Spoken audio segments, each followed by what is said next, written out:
Hi, Gators. My name is Mrs. Elliott. I'm your school speech language pathologist or speech therapist.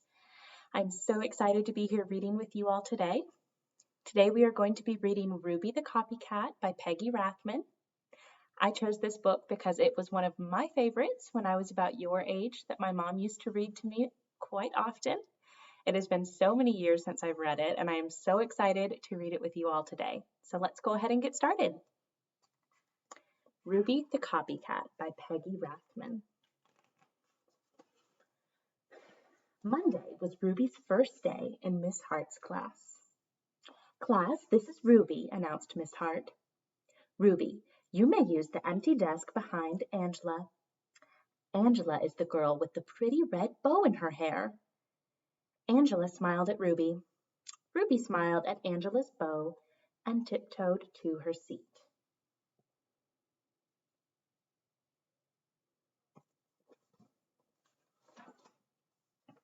"I hope everyone had a pleasant weekend," said Miss Hart. "Does anyone have something to share?" "I was the flower girl at my sister's wedding," said Angela. "That's exciting," said Miss Hart. Ruby raised her hand halfway. "I was the flower girl at my sister's wedding, too." "What a coincidence," said Miss Hart. Angela turned and smiled at Ruby. Ruby smiled at the top of Angela's head. "Class, please take out your reading books," said Miss Hart.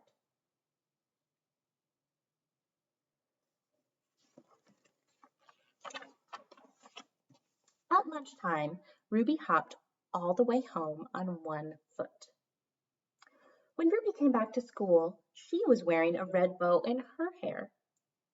She slid into her seat behind Angela. "I like your bow," whispered Angela. "I like yours too," whispered Ruby. "Class, please take out your math books," said Miss Hart.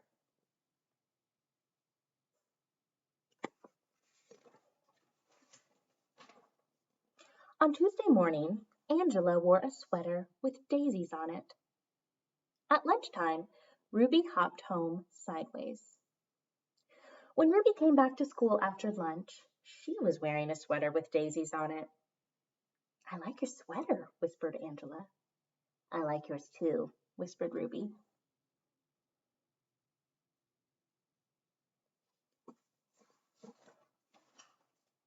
On Wednesday, Angela wore a hand-painted t-shirt with matching sneakers. After lunch, Ruby hopped back to school wearing a hand-painted t-shirt with matching sneakers.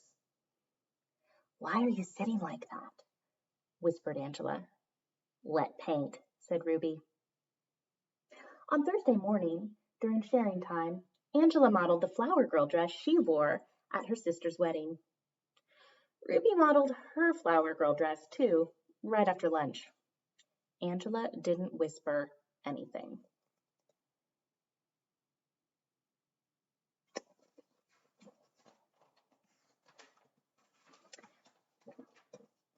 By coincidence, on Friday morning, both girls wore red and lavender striped dresses. At lunchtime, Angela raced home. When Angela came back to school, she was wearing black.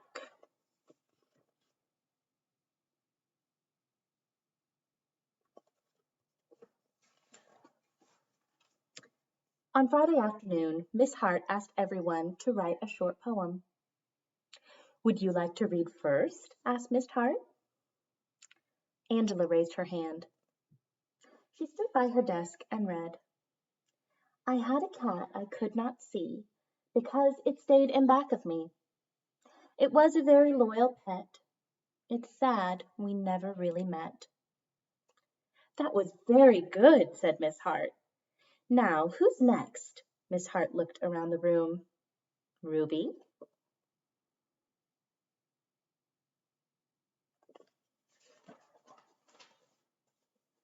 Ruby stood and recited slowly. "I had a nice pet who I never met because it always stayed behind me. And I'm sure it was a cat, too." Ruby smiled at the back of Angela's head. Someone whispered. Ruby sat down.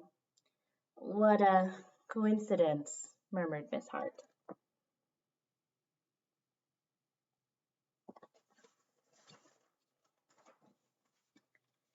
Angela scribbled something on a piece of paper.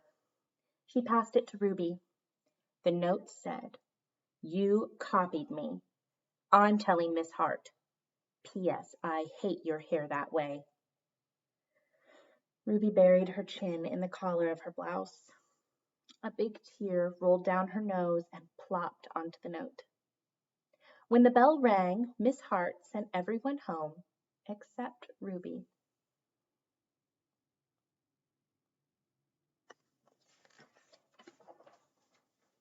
Miss Hart closed the door of the schoolroom and sat on the edge of Ruby's desk.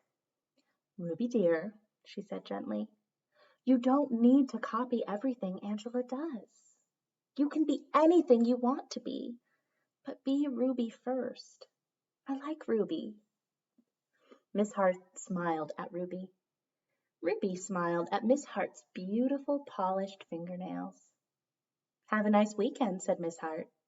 "Have a nice weekend," said Ruby. On Monday morning, Miss Hart said, "I hope everyone had a pleasant weekend. I did. I went to the opera." Miss Hart looked around the room. "Does anyone have something to share?" Ruby waved her hand.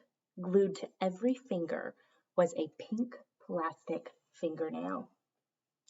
"I went to the opera too," said Ruby. "She did not," whispered Angela.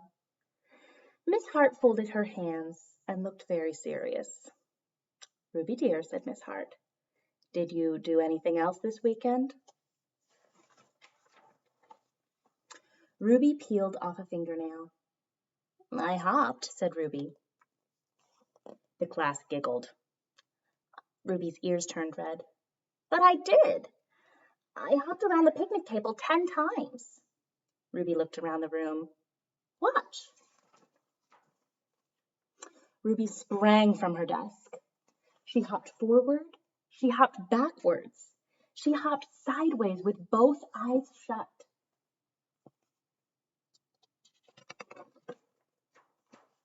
The class cheered and clapped their hands to the beat of Ruby's feet.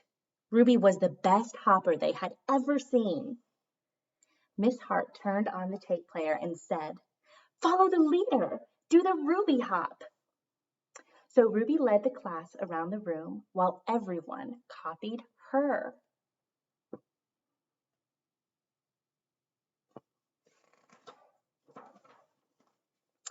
And at noon, Ruby and Angela hopped home for lunch.